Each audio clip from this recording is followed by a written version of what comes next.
नमस्कार, आप देख रहे हैं सागर न्यूज। हम राम सागर मिश्रा। खबरों के लिए आपको ले चलते हैं महाराजगंज जनपद के नौतनवा रतनपुर सीएससी केंद्र पर, जहां भ्रष्टाचार का खुला पोल, जिसको लेकर समाज सेवी नौतनवा निवासी जितेंद्र जायसवाल ने मुख्य चिकित्सा अधिकारी महाराजगंज को दिया पत्र देकर जांच के लिए मांग किया है, जिसमें जांच के लिए नामित हुए एसीएमओ डॉक्टर राजेंद्र प्रसाद।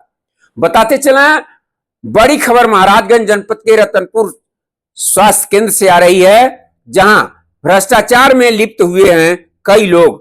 बताना है कि विभाग के तरफ से 3 गाड़ियों का संचालन होना है, लेकिन जिन गाड़ियों का नामित किया गया है उन गाड़ियों का कोई अता पता नहीं रहता है और उन गाड़ियों के नाम पर महीने में लाखों लाख रुपए विभाग से जिम्मेदारों के द्वारा निकाल लिया जाता है। इसकी जानकारी जब नौतनवा निवासी भारतीय जनता पार्टी के जिला कार्यकर्ता जितेंद्र जायसवाल को हुई, तो उन्होंने इस मामले को लेकर आरटीआई के द्वारा सूचना मांगी है, जिसको लेकर महाराजगंज मुख्य चिकित्सा अधिकारी डॉक्टर श्रीकांत शुक्ला को एक पत्र देकर जांच की मांग की है। वहीं मुख्य चिकित्सा अधिकारी के द्वारा एसीएमओ डॉक्टर राजेंद्र प्रसाद को जांच के लिए जांच अधिकारी बनाया गया है। उन्होंने लिखा है कि जिन नंबर पर, जिन नाम से गाड़ियां केंद्र पर लगाई गई हैं, उन गाड़ियों का कोई अता पता नहीं है।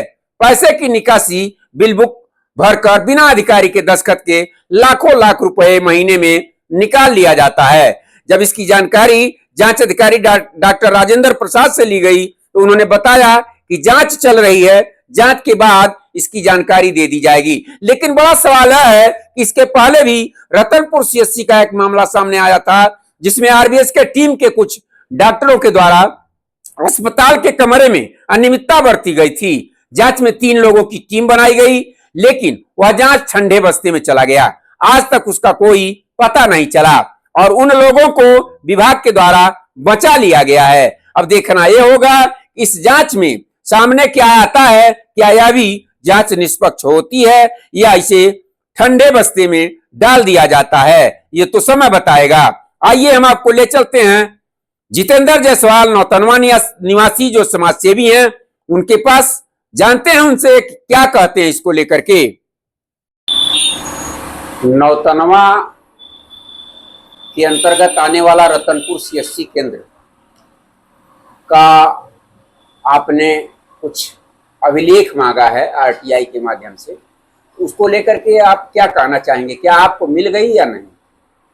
देखिए, नौतनवा रतनपुर सामुदायिक स्वास्थ्य केंद्र पर राष्ट्रीय बाल स्वास्थ्य कार्यक्रम के अंतर्गत संविदा चिकित्सकों की नियुक्ति है और उन संविदा चिकित्सकों की 2 टीम वहां बनी हुई है, टीम ए और टीम बी। इन दोनों टीमों के लिए स्वास्थ्य विभाग टेंडर के माध्यम से 4 पहिया वाहन हायर किया है। इन टीमों को क्षेत्र में विजिट करने के लिए, अपने कार्य संपादन के लिए, और 1 वाहन हायर किया है सुपरविजन करने के लिए केंद्र अधीक्षक को।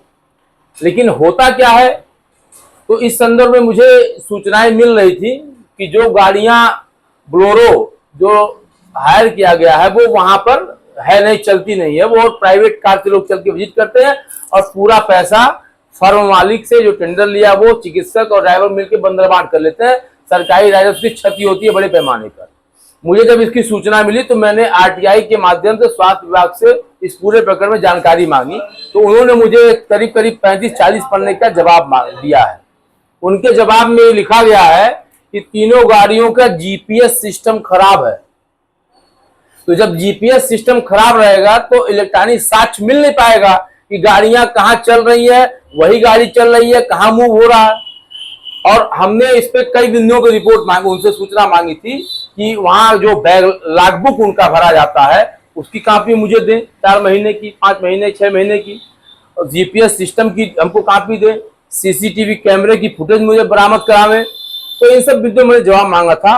तो सवाल इस बात का कि वो गाड़ियां वहां है नहीं, चल रही नहीं है, ठीक है, और महीने का लगभग हजारों लाखों रुपया फर्जी भुगतान किया जा रहा है। तो जीपीएस सिस्टम खराब है लिखा गया है, यही इनकी मंशा पकड़ ली गई है। गाड़ी में फिटनेस नहीं है, इंश्योरेंस नहीं है, मतलब कहने का कि अस्वस्थ वाहन से चिकित्सक चल रहे हैं। 5 साल से ऊपर का वाहन है, जो रिक्वायरमेंट, जो मानक होना चाहिए वो पूरा नहीं करता वाहन, उसके बाद वो भी वहां को लगाया गया कथित रूप से। गाड़ी वहां लगी नहीं है, अपने कार से लोग विजिट करते हैं और पैसा बंदरबांट करके लाखों रुपए महीने का ये शासन को चूना लगा रहे हैं। तो मेरी मांग है, मैंने इस संदर्भ में शिकायत की थी, सीएमओ से फिजिकली मैंने ज्ञापन दिया था, माननीय मुख्यमंत्री जी को मैंने शिकायत की थी, स्वास्थ्य मंत्री माननीय ब्रजेश पाठक जी को शिकायत की थी और प्रमुख सचिव स्वास्थ्य उत्तर प्रदेश शासन को शिकायत की थी, डीएम महाराज को शिकायत की थी। मेरे शिकायत पर सीएमओ ने एक सदस्यीय टीम गठित की जांच के लिए, जिनका नाम है एसीएमओ डॉक्टर राजेंद्र प्रसाद। वो मेरे कैंप कार्यालय पर आए थे, मैंने उनको सारा साक्ष्य दिखाया, सारी तकनीकी स्थिति बताई, उनसे मैंने मांग किया कि जीपीएस सिस्टम नहीं लगा है, उनकी मंशा उजागर हुई भ्रष्टाचार की। जो लॉगबुक में कई दिन गाड़ियां चली ही नहीं है, फिर भी उसका भुगतान किया जा रहा है। लॉगबुक में जो चिकित्सक चलने वाला उसका हस्ताक्षर नहीं है, केंद्र अधीक्षक ने उसको वेरीफाई कर दिया, मतलब मनमाना लॉगबुक अपने हिसाब से भर लिया है, वो मैन्युअली भरा जाता है। तो ये सीधे सीधे भ्रष्टाचार का मामला है। तो जांच अधिकारी डॉक्टर राजेंद्र प्रसाद ने मुझे आश्वासन दिया है कि निष्पक्ष जांच कर मैं रिपोर्ट क्या उनको प्रस्तुत करूंगा। लेकिन इसके पूर्व एक मामला मैंने उठाया था, उसमें इन लोगों ने डॉक्टरों को क्लीन चिट दे दिया।